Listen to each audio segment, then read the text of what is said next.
आइए इस वीडियो में हम लोग सक्रिय प्रतिरक्षा और निष्क्रिय प्रतिरक्षा में अंतर जानेंगे। भाई सक्रिय प्रतिरक्षा और निष्क्रिय प्रतिरक्षा में क्या अंतर है इसको समझते हैं।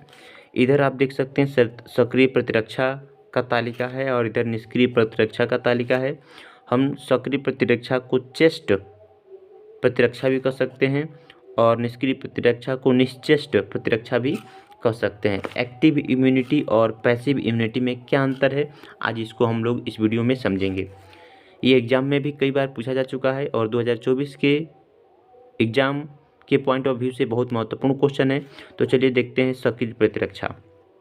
कह रहा है कि जब व्यक्ति के शरीर की अपनी कोशिकाएं रोगाणुओं के प्रति प्रतिरक्षी पैदा करती हैं तो इस प्रकार की प्रतिरक्षा सक्रिय प्रतिरक्षा कहलाती है। मतलब कि क्या कह रहा है कि जब व्यक्ति के शरीर की जो कोशिकाएं हैं, अपनी कोशिकाएं, शरीर के अंदर की जो कोशिकाएं हैं, जब क्या करेंगी रोगाणुओं के प्रति, रोगाणुओं मतलब क्या, जब कोई बाहर से बैक्टीरिया आ रहा है, ठीक है ना, तो जो शरीर की कोशिकाएं हैं वह क्या कर रही हैं, प्रतिरक्षी पैदा कर रही हैं, मतलब एंटीबॉडी बना दे रही हैं शरीर के अंदर। जब अपने आप शरीर के अंदर एंटीबॉडी बनना शुरू हो जाएगा तो उस तरह के प्रतिरक्षा को बोलेंगे सक्रिय प्रतिरक्षा। जब शरीर के अंदर प्रतिरक्षी बनेगा बैक्टीरिया को मारने के लिए, सूक्ष्मजीवों को मारने के लिए, तो वो प्रतिरक्षा कहलाएगा, सक्रिय प्रतिरक्षा कहलाएगा। ठीक है। निष्क्रिय प्रतिरक्षा क्या होगा, जब शरीर की रक्षा के लिए बने बनाए प्रतिरक्षी सीधे शरीर को दिए जाते हैं तो निष्क्रिय प्रतिरक्षा कहलाती है। मतलब कि क्या होगा, जब किसी भी बैक्टीरिया को मारने के लिए, सूक्ष्मजीव को मारने के लिए हम किसी बाहर से बने बनाए बैक्टीरिया मतलब कि प्रतिरक्षी को लेते हैं इंजेक्शन के रूप में, टैबलेट के रूप में, तो वो जो है हमारा निष्क्रिय प्रतिरक्षा कहलाएगा। जैसे कि हम टीका होगा जो लगवाते हैं वो हमारा निष्क्रिय प्रतिरक्षा के अंतर्गत आता है। या बच्चा मान लीजिए जन्म लेता है तो बच्चा क्या करता है, माँ का शुरुआती जो दूध पीता है वह भी एक तरह से निष्क्रिय प्रतिरक्षा का उदाहरण है, कह सकते हैं, क्योंकि माँ के दूध में जो शुरू का जो माँ का दूध होता है उसके अंदर बहुत सारे जो है कैसे बहुत सारे एंटीबॉडी होते हैं जो उसके शरीर की रक्षा करते हैं। ठीक है। अच्छा, अगला पॉइंट देखते हैं। कह रहे कि सक्रिय प्रतिरक्षा में यह प्रतिरक्षी धीमी होती है, मतलब यह धीरे धीरे काम करेगा क्योंकि शरीर के अंदर बनता है।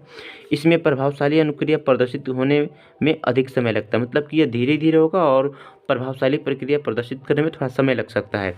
अच्छा, यह तुरंत राहत पहुंचाती है, मतलब क्या होगा, जब हम बाहर से कोई प्रतिरक्षी देंगे इंजेक्शन के रूप में तो उससे तुरंत आराम मिल जाता है, तुरंत हमारी रक्षा हो जाती है। ठीक है। अच्छा, अगला पॉइंट देखते हैं सक्रिय प्रतिरक्षा में।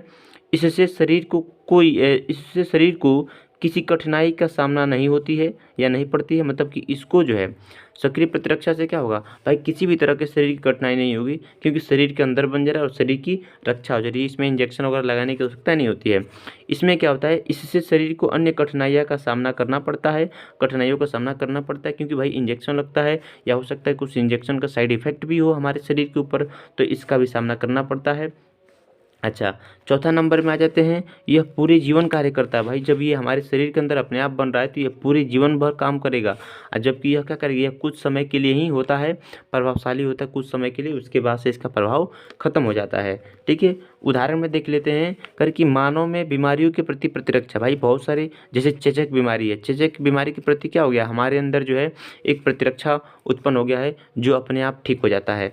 ठीक है। अच्छा, उदाहरण के लिए इसमें देख सकते हैं निष्क्रिय प्रतिरक्षा में मानव में काली खांसी के लिए भाई प्रतिरक्षा लगाया जा सकता है, इंजेक्शन, टीटी इंजेक्शन लगाया जाता है, रेबीज इंजेक्शन, पोलियो का इंजेक्शन लगाया जाता है। ये सब जो टीका जो लगाए जाते हैं ये एक तरह से निष्क्रिय प्रतिरक्षा के उदाहरण होते हैं जो बाहर से हमारे शरीर को दिए जाते हैं हमारी रक्षा के लिए। ठीक है। तो ये था आपका सक्रिय प्रतिरक्षा और निष्क्रिय प्रतिरक्षा में अंतर, जो एग्जाम में कई बार पूछा जा चुका है और इसको आपको याद कर लेना चाहिए।